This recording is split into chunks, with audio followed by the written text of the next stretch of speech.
Hey everybody, my name is Bill Pear and you're welcome to another episode of Runner in Development, and today I'm going to cover off the Clontarf Half Marathon.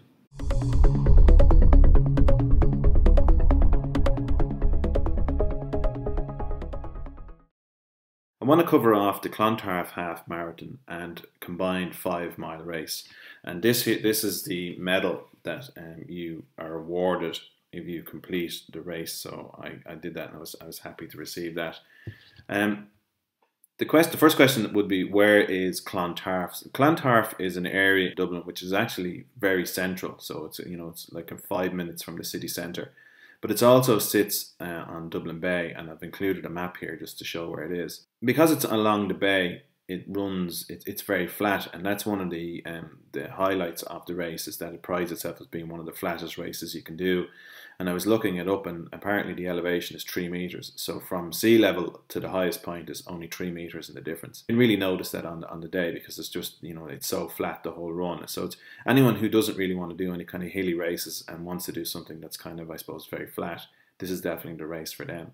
There are a few parts in the race where you do run down onto the beach, and you cover about 4 or 5 kilometers along the beach. Now, I was a little bit worried about that, about running on sand, because it's, you have in your mind that it's going to be very soft and going to be difficult to run on. But actually, they've designed it so that it runs along just above the watermark, where the sand is very compact and firm. There was absolutely no problems. Now, there's a small part that runs from, say, the road to that compact part and off again, which is slightly sandy.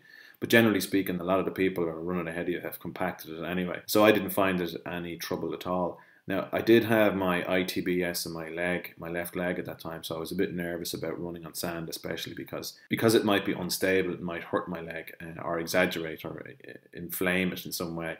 So I was a little bit worried about that. The entry fee was €30, which I think seems fairly reasonable to me on the day, in that you get a top, you obviously get a medal, and they put on a bit of entertainment at the start and a bit of food when you finished. So I think that €30 seemed fairly reasonable. I paid a lot more for a lot less. The run occurs twice a year, in November and in July. Now, I ran the run in July, and it was a beautiful sunny day, and so it was really, really enjoyable, and it was a great atmosphere at the beginning of the race. And like I said, because the weather was really, really nice, it was fantastic. My wife did the run in November.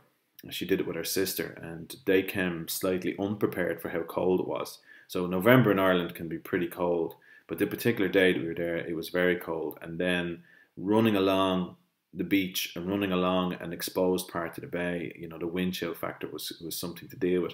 So I could see that a lot of people had prepared, so they brought hats and sleeves and gloves and stuff like that. And my wife and her sister unfortunately hadn't, so they felt the full brunt of the cold weather. And when they got back at the finish, when they come back at the end of the race, they were blue with the cold. So I definitely recommend that you prepare for cold weather during the winter run. You could tell by the race that it was very well organised, and so really, really enjoyable.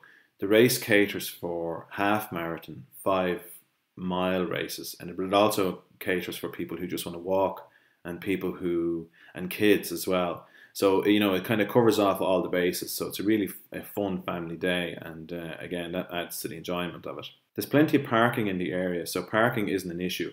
But you do want to get there kind of early-ish, because it does really start to fill up. And I think, you could run a little bit late and get caught in the congestion, maybe trying to get into the area, which might stress you out a little bit before the race if you're that way inclined.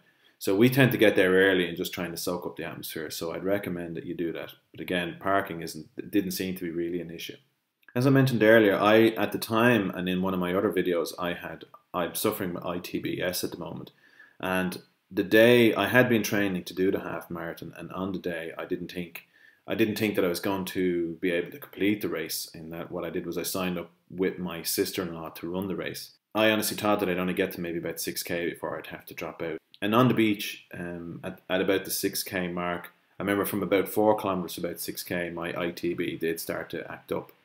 And at about the 6 kilometer mark, I was forced to walk. But after I'd taken a painkiller, and once I'd walked a couple of kilometers, my legs seemed to be okay, and I managed to finish the race, and I was delighted to actually do that. The course covers an out and back kind of thing, in that what you do is obviously you run out halfway, turn, and then come back. That's a nice thing to do. because obviously you can kind of judge how far you're going to be going out and then come back. So that's very enjoyable. The down part for me was that at one stage I was walking because of my leg, and a lot of the people who were obviously going on to win the race and do it in super fast times, they all ran by me. So I was kind of a bit self-conscious while I was walking along, not feeling my best and watching all these people flying along and looking at me, and I felt a bit guilty for not running while they were all doing their best to win the race. There's a lot of spectators along the way, which is very nice, and especially when you get back to the final part, just the last few hundred meters, a lot of people there standing along cheering you on. And now I've never really experienced that before, but I thought that was really, really nice, and actually did help a little bit towards the end. When I finally finished the race, and because of my ITBS, I think I did the race in about 2 hours and 35. So that was pretty slow because I did have to spend a good portion of the race walking. I was very happy, with the time, and I was happy to have finished it, considering that I didn't think I was going to be able to finish it at all. I did make the mistake, and I think I said this in an earlier video, because I hadn't really prepared for the race, I didn't bring enough food with me, so by the time I got back to the end, I was starving. But thankfully, the race organisers had put on a load of bananas, which was fantastic. They did also put on donuts, which was new for me. I hadn't seen that before, and I ate 4 of them. So I made a bit of a icky piggy on myself in that I wolfed down 4 of these donuts. I was so hungry, it was unbelievable. They also did a nice touch as well in that Erdinger, who sponsored the race, had put on a free beer for everybody, every adult who finished the race. So you also got a nice pint glass of Erdinger beer, which was a nice touch. I mean, overall, it's very enjoyable. I would highly recommend it. The fact that it's so flat is, a huge plus for people.